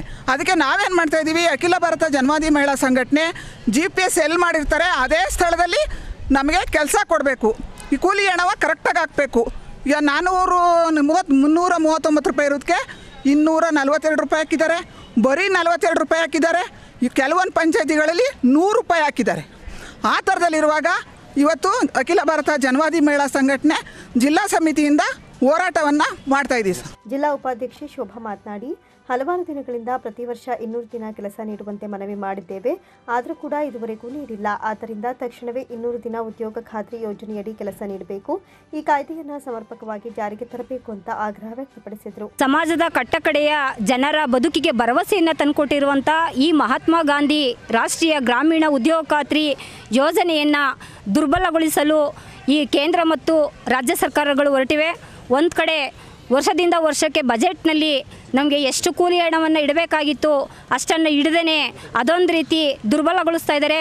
ಮತ್ತು ಈಗ ಸ್ಥಳೀಯವಾಗಿ ಈಗೇನು ಈ ಯೋಜನೆ ಒಳಗಡೆ ಕೂಲಿಕಾರರು ಕೆಲಸವನ್ನು ಮಾಡಬೇಕು ಅನ್ನುವಂಥ ಸಂದರ್ಭದಲ್ಲಿ ನಮೂನೆ ಸಭೆಯನ್ನು ಗ್ರಾಮ ಪಂಚಾಯಿತಿ ಮುಖಾಂತರ ಕೊಡ್ಲಿಕ್ಕೆ ಹೋದಂಥ ಸಂದರ್ಭದಲ್ಲಿ ಅದನ್ನು ನಿರಾಕರಣೆ ಮಾಡುವಂಥದ್ದು, ಮತ್ತು ಕೆಲಸವನ್ನು ಕೊಡದೇ ಅಲ್ದಾಡಿಸ್ತಾ ಇರುವಂಥದ್ದು, ಮತ್ತು ಕೆಲಸವನ್ನು ಮಾಡಿರುವಂಥ ಕಡೆ ಈಗಾಗಲೇ ಒಂದು ಹುನ್ನಾರವನ್ನು ಇಟ್ಕೊಂಡು ಸ್ಥಳೀಯ ಇಂಜಿನಿಯರ್ಗಳು, BFTಗಳು ಮತ್ತು PDOಗಳು ಎಲ್ಲರೂ ಒಳಗೊಂಡಂತೆ ಕೆಲಸಕ್ಕೆ ಬರದೇ ಇರುವಂಥ ರೀತಿಯಲ್ಲಿ ಗಲೀಜು ಕೆಲಸವನ್ನು ಕೊಡೋದು, ಮೋರಿ ಕೆಲಸವನ್ನು ಕೊಡುವಂಥ ಕೆಲಸವನ್ನು ಮಾಡಿಸಿ ಕೆಲಸವನ್ನು ಮಾಡಿಸ್ಕೊಂಡಿದ್ದಾರೆ. ಕೆಲಸವನ್ನು ಮಾಡಿಸಿದ್ರು ಕೂಡ ಅವರಿಗೆ ಕಡಿಮೆ ಕೂಲಿ ಹಣವನ್ನು ಪಾವತಿ ಮಾಡಿಸಿದರೆ ಇದೊಂದು ಉದ್ದೇಶಪೂರ್ವಕ ಅಂತಲೇ ನಾವು ಹೇಳ್ಬೋದು. ಪ್ರತಿಭಟನೆಯಲ್ಲಿ ಸಂಘಟನೆಯ ರಾಜ್ಯ ಕಾರ್ಯದರ್ಶಿ ದೇವಿ, ಜಿಲ್ಲಾ ಕಾರ್ಯದರ್ಶಿ ಸುಶೀಲಾ, ಜಿಲ್ಲಾ ಖಜಾಂಚಿ ರಾಣಿ, ಜಯಶೀಲಾ, DS ಜಯಶೀಲಾ, ಚಂದ್ರಮ್ಮ, ಜಯಲಕ್ಷ್ಮಮ್ಮ ಸೇರಿದಂತೆ ಇತರರು ಉಪಸ್ಥಿತರಿದ್ದರು. ದರ್ಶನ್ ಅವರು ಈಗ ಆರೋಪಿ ಅಷ್ಟೇ, ಅಪರಾಧಿ ಅಲ್ಲ ಅಂತ ರೇಣುಕಾಸ್ವಾಮಿ ಕೊಲೆ ಪ್ರಕರಣ ಸಂಬಂಧ ಕಾವೇರಿ ಕ್ರಿಯಾ ಸಮಿತಿ ಅಧ್ಯಕ್ಷ ನಟ ಜಯಪ್ರಕಾಶ್ ಪ್ರತಿಕ್ರಿಯೆ ನೀಡಿದ್ದಾರೆ. ಮೈಸೂರಿನ ಪತ್ರಿಕಾ ಭವನದಲ್ಲಿ ಸುದ್ದಿಗಾರರೊಂದಿಗೆ ಮಾತನಾಡಿದ ಅವರು, ದರ್ಶನ್ ಅವರು ಈ ಪ್ರಕರಣದಲ್ಲಿ ಭಾಗಿಯಾಗಿಲ್ಲ ಎಂಬುದು ನನ್ನ ಅಭಿಪ್ರಾಯ. ಮೀಡಿಯಾಗಳು ದರ್ಶನ್ ಅವರೇ ಅಪರಾಧಿ ಎಂಬಂತೆ ಬಿಂಬಿಸುತ್ತವೆ, ಇದು ಸರಿಯಲ್ಲ. ಕಾನೂನಾತ್ಮಕ ತನಿಖೆ ನಡೆದು ತಪ್ಪಿತಸ್ಥರಿಗೆ ತಕ್ಕ ಶಿಕ್ಷೆಯಾಗಲಿ. ಯಾವುದೇ ಒಂದು ಜೀವ ತೆಗೆಯುವ ಹಕ್ಕು ಯಾರಿಗೂ ಇಲ್ಲ. ತಪ್ಪು ಮಾಡಿದವರಿಗೆ ಕಠಿಣ ಶಿಕ್ಷೆ ನೀಡಲಿ. ದರ್ಶನ್ ಅವರ ಮೇಲೆ ಚಲನಚಿತ್ರ ವಾಣಿಜ್ಯ ಮಂಡಳಿ ನಿಷೇಧ ಹೇರುವ ನಿರ್ಧಾರವನ್ನು ಕೈಬಿಟ್ಟಿದ್ದಾರೆ, ಅದು ಸ್ವಾಗತಾರ್ಹ ಅಂತ ತಿಳಿಸಿದರು. ಕೋರ್ಟು ಅದನ್ನು ಹೇಳಬೇಕು ಇವನು ಅಪರಾಧಿ ಅಂತ, ಅಲ್ಲಿವರೆಗೂ ಕೂಡ ಆರೋಪಿ ಅಂತ ಹೇಳ್ತಾ ಇರ್ತಾರೆ. ಆದರೆ ಇತ್ತೀಚಿನ ದಿವಸಗಳಲ್ಲಿ ದೂರದರ್ಶನದವರು ಅವರೇ ಹೇಳ್ಬಿಡ್ತಾ ಇದ್ದಾರೆ, ಎಲ್ಲ ಅವರೇ ತೀರ್ಮಾನ ಕೊಟ್ಬಿಡ್ತಾ ಇದ್ದಾರೆ, ಅವರೇ ಶಿಕ್ಷೆ ಕೊಟ್ಬಿಡ್ತಾ ಇದ್ದಾರೆ. ಇದು ಆಗ್ತಾ ಇರೋದು ಅಷ್ಟೇ. ಆದರೂ ವೈಯಕ್ತಿಕ ಜೀವನ ಎಲ್ಲರೂ ಕೂಡ ಹಿಂದೆ ರಾಜ್ಕುಮಾರ್ ಅವರು ಇರ್ಬೋದು, ಉದಯ್ ಕುಮಾರ್ ಇರ್ಬೋದು, ಕಲ್ಯಾಣ್ ಕುಮಾರ್ ಇರ್ಬೋದು, ರಾಜೇಶ್ ಅವರು ಎಂತೆಂಥವರು ಅವರ ವೈಯಕ್ತಿಕ ಜೀವನವನ್ನು ಎಷ್ಟು ಅಚ್ಚುಕಟ್ಟಾಗಿ ಇಟ್ಕೊಂಡಿದ್ರು, ಈ ರೀತಿ ಗಲೀಜು ಮಾಡ್ಕೊಂಡಿರಲಿಲ್ಲ. ಆದರೂ ಕೂಡ ಯಾರು ಮಾಡ್ಕೋಬಾರ್ದು. ಮುಂದಿನ ದಿವಸಗಳಲ್ಲಿ ಯಾರು ಹೀರೋ ಆಗಲಿ ಹೀರೋಯಿನ್ ಆಗಲಿ ತಮ್ಮ ವೈಯಕ್ತಿಕ ಬದುಕು ಅಂದರೆ ಅದು ವೈಯಕ್ತಿಕವಾಗಿಯೇ ಇರಬೇಕು. ಖಂಡಿತವಾಗಿ ಹೇಳ್ತೀವಿ, ದರ್ಶನ್ ಅವರೇನು ಉದ್ದೇಶಪೂರ್ವಕವಾಗಿ ಅದರಲ್ಲಿ ಭಾಗವಹಿಸಿಲ್ಲ. ನಮಗೆ ಬಂದಿರೋ ಮಾಹಿತಿ ಪ್ರಕಾರ ಇಲ್ಲ. ಆದರೆ ಅವ್ರ ಅಭಿಮಾನಿಗಳು ಅದನ್ನು ಮಾಡಿರಬಹುದು, ಮಾಡಿದ್ದಾರೆ ಅಂತ ನಾವು ಹೇಳೋಕ್ಕಾಗಲ್ಲ. ಅಲ್ಲಿ ಅವ್ರ ಅಭಿಮಾನಿಗಳಿಗೂ ಕೂಡ ಶಿಕ್ಷೆ ಆಗೋವರೆಗೂ ಕೂಡ ನಾವು ಏನು ಹೇಳೋಕ್ಕಾಗಲ್ಲ. ಕಣ್ಣಲ್ಲಿ ನೋಡಿದ್ದೇ ಒಂದು ಸಲ ಸುಳ್ಳಾಗ್ಬೋದು, ಕೇಳಿದ್ದು ಸುಳ್ಳಾಗ್ಬೋದು.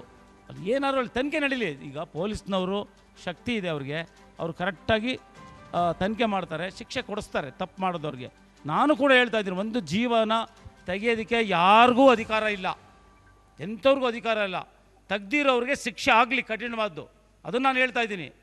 ಮತ್ತು ಅವರು ಏನು ಒಂದು ನಮ್ಮ ವಾಣಿಜ್ಯ ಮಂಡಳಿಯವರು, ಚಲನಚಿತ್ರ ವಾಣಿಜ್ಯ ಮಂಡಳಿಯವರು ತೆಗೆದುಕೊಂಡಿರೋ ತೀರ್ಮಾನಕ್ಕೆ ನಾನು ಸ್ವಾಗತ ಇದೆ. ಯಾಕೆಂದರೆ ಅವ್ರನ್ನ ಚಲನಚಿತ್ರದಿಂದ ದರ್ಶನ ಬ್ಯಾನ್ ಮಾಡಬೇಕು ಅಂತ ಹೇಳಿದ್ದಾರೆ. ಇದು ತುಂಬ ಬೇಗ ಆಯಿತು, ಹಾಗಾಗಿ ಅವರು ತೊಗೊಂಡಿಲ್ಲ. ಅದನ್ನು ನಾನು ಸ್ವಾಗತ ಮಾಡ್ತೀನಿ ಅವ್ರ ತೀರ್ಮಾನನ. ಕರ್ನಾಟಕ ದಲಿತ ಸಂಘರ್ಷ ಸಮಿತಿ ವತಿಯಿಂದ ದಲಿತ ಚಳವಳಿಯ ಸಂಸ್ಥಾಪಕ ಸ್ವಾಭಿಮಾನಿ ಮತ್ತು ಕ್ರಾಂತಿಕಾರಿ ನಾಯಕ ಪ್ರೊಫೆಸರ್ ಬಿ ಕೃಷ್ಣಪ್ಪರವರ 86ನೇ ಜನ್ಮದಿನೋತ್ಸವ ಹಾಗೂ ರಾಜ್ಯ ಮತ್ತು ಕೇಂದ್ರ ಸರ್ಕಾರದ ಸಂವಿಧಾನ ವಿರೋಧಿ ದುರಾಡಳಿತ ವ್ಯವಸ್ಥೆಯನ್ನು ಖಂಡಿಸಿ ಜೂನ್ 18ರಂದು ಸಾಮಾಜಿಕ ನ್ಯಾಯಕ್ಕಾಗಿ ಸಂಘರ್ಷ ರ್ಯಾಲಿ ಕಾರ್ಯಕ್ರಮವನ್ನು ಹಮ್ಮಿಕೊಳ್ಳಲಾಗಿದೆ ಅಂತ ಕರ್ನಾಟಕ ದಲಿತ ಸಂಘರ್ಷ ಸಮಿತಿಯ ಮೈಸೂರು ವಿಭಾಗೀಯ ಸಂಚಾಲಕ ಕೆಎಂ ಅನಿಲ್ ಕುಮಾರ್ ತಿಳಿಸಿದರು. ಪತ್ರಿಕಾಗೋಷ್ಠಿಯಲ್ಲಿ ಮಾತನಾಡಿದ ಅವರು ಜೂನ್ 18ರಂದು ಬೆಳಗ್ಗೆ 11 ಗಂಟೆಗೆ ಮಂಡ್ಯ ನಗರದ ಸಂಜಯ್ ಸರ್ಕಲ್ನಿಂದ ಜಿಲ್ಲಾಧಿಕಾರಿಗಳ ಕಚೇರಿಯವರೆಗೂ ಮೆರವಣಿಗೆ ನಡೆಸಿ ನಂತರ ಬಹಿರಂಗ ಸಭೆಯನ್ನು ನಡೆಸಲಾಗುತ್ತೆ. ಅಂದು ನಡೆಯುವ ಸಭೆಯಲ್ಲಿ ಕಾಂತರಾಜ್ ಆಯೋಗದ ವರದಿಯನ್ನ ಬಿಡುಗಡೆ, ಜಾತಿ ಜನಸಂಖ್ಯಾವಾರು ಮೀಸಲಾತಿ ಜಾರಿ, ದೌರ್ಜನ್ಯ ಅತ್ಯಾಚಾರ ತಡೆಯಲು ಕಠಿಣ ಕ್ರಮ, ಉನ್ನತ ಶಿಕ್ಷಣ ವ್ಯಾಸಂಗ ಮಾಡುವ ಮಕ್ಕಳಿಗೆ ಸರ್ಕಾರದಿಂದ ಶುಲ್ಕ ಭರಿಸಲು ಆದೇಶ, ದಲಿತ ಹಿಂದುಳಿದ ಮತ್ತು ಅಲ್ಪಸಂಖ್ಯಾತರ ಹಾಸ್ಟೆಲ್ ವಿದ್ಯಾರ್ಥಿಗಳಿಗೆ ಮೂಲಭೂತ ಸೌಕರ್ಯ ಕಲ್ಪಿಸುವುದು, ಬ್ಯಾಕ್ಲಾಗ್ ಹುದ್ದೆಗಳ ಭರ್ತಿ, ಹೊರಗುತ್ತಿಗೆ ಪದ್ಧತಿ ರದ್ದು ಮಾಡುವುದು ಸೇರಿದಂತೆ ಹಲವಾರು ಬೇಡಿಕೆಗಳನ್ನು ಈಡೇರಿಸುವಂತೆ ಒತ್ತಾಯಿಸಿ ರಾಜ್ಯ ಸರ್ಕಾರಕ್ಕೆ ಹಕ್ಕೊತ್ತಾಯ ಮಂಡಿಸಲಾಗುತ್ತೆ ಎಂದರು.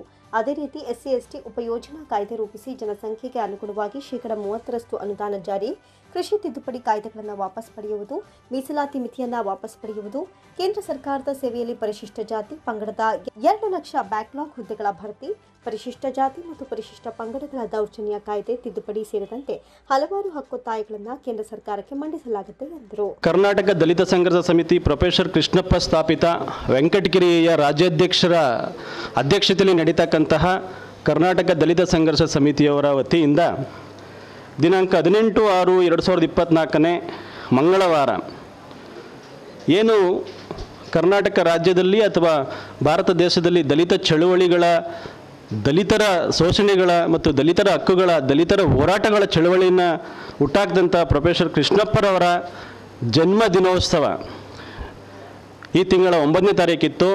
ಆದರೆ ಆ ಕಾರ್ಯಕ್ರಮನ ನಾವು 18ನೇ ತಾರೀಕು ಮಂಡ್ಯದಲ್ಲಿ ಒಬ್ಬ ಕ್ರಾಂತಿಕಾರಿ ಹೋರಾಟಗಾರ, ಮಹಾನ್ ಹೋರಾಟಗಾರನ ನೆನಪಿನಾರ್ಥಕವಾಗಿ ನಮ್ಮ ಜನ್ಮದಿನೋತ್ಸವದ ಆ ಕಾರ್ಯಕ್ರಮನ ಯಾವ ರೀತಿ ಮಾಡ್ತಾಯಿದ್ದೀವಿ ಅಂದರೆ ಅದೊಂದು ಚಳುವಳಿ ಮುಖಾಂತರನೇ ಮಾಡ್ತಾಯಿದ್ದೀವಿ. ಯಾಕೆ ಈ ಜನ್ಮದಿನೋತ್ಸವ ಒಂದು ಇಂಡೋರ್ ಸ್ಟೇಡಿಯಂ, ಔಟ್ಡೋರ್ ಸ್ಟೇಡಿಯಂ ಒಂದು ವೇದಿಕೆ ಮಾಡಿ ಮಾಡ್ಬೋದಿತ್ತು. ಆದರೆ ನಾವು ಕೆಲವು ಹಕ್ಕುಗಳನ್ನ ರಾಜ್ಯ ಸರ್ಕಾರ ಮತ್ತು ಕೇಂದ್ರ ಸರ್ಕಾರಕ್ಕೆ ಚಳುವಳಿ ಮುಖಾಂತರ ಹಕ್ಕೊತ್ತಾಯಗಳನ್ನ ಮಾಡಿ ಜಿಲ್ಲಾ ಕಚೇರಿ ಮುಂದೆ ಕಾರ್ಯಕ್ರಮನ ಆಯೋಜಿಸಿದ್ದೀವಿ. ಅದು ಏಕೆ ಅಂದರೆ ನಮ್ಮ ಬಹುಮುಖ್ಯವಾಗಿ ಒಬ್ಬ ಕ್ರಾಂತಿಕಾರಿ ಹೋರಾಟಗಾರರಿಗೆ ಹೋರಾಟಗಾರರ ಮುಖಾಂತರನೇ ಕೇಂದ್ರ ಮತ್ತು ರಾಜ್ಯ ಸರ್ಕಾರಕ್ಕೆ ಅರ್ಥ ಆಗಲಿ ಅನ್ನೋ ಉದ್ದೇಶದಿಂದ ದಿನಾಂಕ 18/6/2024 ಮಂಗಳವಾರ ಆಯೋಜನೆ ಮಾಡಿದ್ದೀವಿ. ಈ ಕಾರ್ಯಕ್ರಮಕ್ಕೆ ಮಂಡ್ಯ ಜಿಲ್ಲೆಯ ಮತ್ತು ಕೆಲವು ಜಿಲ್ಲೆಗಳ ಮುಖಂಡರು ಹಾಗೂ ನಮ್ಮ ದಲಿತ ಚಳವಳಿ ಎಲ್ಲರೂ ಭಾಗವಹಿಸಬೇಕು. ನಾವೇನು ಕೇಂದ್ರ ಸರ್ಕಾರಕ್ಕೆ ಮತ್ತು ರಾಜ್ಯ ಸರ್ಕಾರಕ್ಕೆ ಹಕ್ಕೊತ್ತಾಯಗಳನ್ನ ಮಾಡ್ತಾಯಿದ್ದೀವಿ ಅನ್ನೋದನ್ನ ನಾವು ನೋಡೋದಾದರೆ, ನಿಮ್ಮ ಕೈಯಲ್ಲಿ ನಾವು ಕೊಟ್ಟಿರ್ತಕ್ಕಂಥ ಕರಪತ್ರದಲ್ಲಿ ರಾಜ್ಯ ಸರ್ಕಾರಕ್ಕೆ ಹಕ್ಕೊತ್ತಾಯಗಳು ಅಂತೇಳಿ ಸುಮಾರು 14 ಹಕ್ಕೊತ್ತಾಯಗಳನ್ನ ಕೊಟ್ಟಿದ್ದೀವಿ. ಅದರಲ್ಲಿ ಬಹುಮುಖ್ಯವಾಗಿ ರಾಜ್ಯ ಸರ್ಕಾರಕ್ಕೆ ಹಕ್ಕೊತ್ತಾಯಗಳು ಅಂತೇಳಿ ಎಚ್ ಕಾಂತರಾಜು ಆಯೋಗದ ಸಾಮಾಜಿಕ ಶೈಕ್ಷಣಿಕ ಸಮೀಕ್ಷೆಯ ಜಾತಿಗಣತಿ ವರದಿ ಈ ಕೂಡಲೇ ಬಿಡುಗಡೆಯಾಗಲಿ ಅನ್ನೋದು ರಾಜ್ಯ ಸರ್ಕಾರಕ್ಕೆ. ಅದು ಬಹುಮುಖ್ಯವಾಗಿ ಆ ದಿನ ಸುಮಾರು ಜನಗಳ ಮತ್ತು ನಮ್ಮ ಚಳವಳಿಯ ಎಲ್ಲ ದಲಿತರುಗಳು ಒಕ್ಕೂಡಿ ಅವತ್ತು ಆ ಚಳವಳಿ ಮುಖಾಂತರ ಅದನ್ನು ಹಕ್ಕೊತ್ತಾಯನ ಮಾಡ್ತಾ ಇದ್ದೀವಿ. ಪತ್ರಿಕಾಗೋಷ್ಠಿಯಲ್ಲಿ ಸುರೇಶ್, ರಾಜು, ಆನಂದ್, ರಂಗಸ್ವಾಮಿ, ಮರಂಕಯ್ಯ ಸೇರಿದಂತೆ ಇತರರು ಹಾಜರಿದ್ದರು.